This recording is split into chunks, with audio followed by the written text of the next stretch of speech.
Ce qui est intéressant avec les entreprises de trésorerie lancées par Saylor, c'est que beaucoup pensaient au départ qu'il allait juste acheter du Bitcoin, le mettre au bilan et continuer son activité normalement. Mais en réalité, il s'est passé autre chose.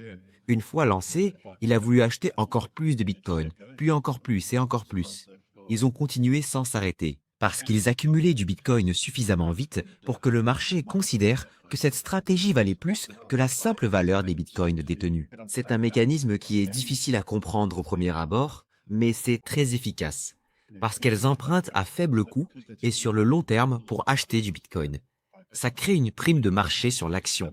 Et ensuite, comme cette prime existe, elles peuvent émettre des actions, lever de l'argent sur le marché et acheter encore plus de Bitcoin, puis recommencer. Ce mécanisme permet de maintenir, voire d'augmenter la quantité de Bitcoin détenue par action. Ils appellent ça du rendement, mais en réalité, c'est simplement plus de Bitcoin par action. Jim Chanos, un trader très connu, essaie actuellement de shorter cette stratégie. Sa position est la suivante.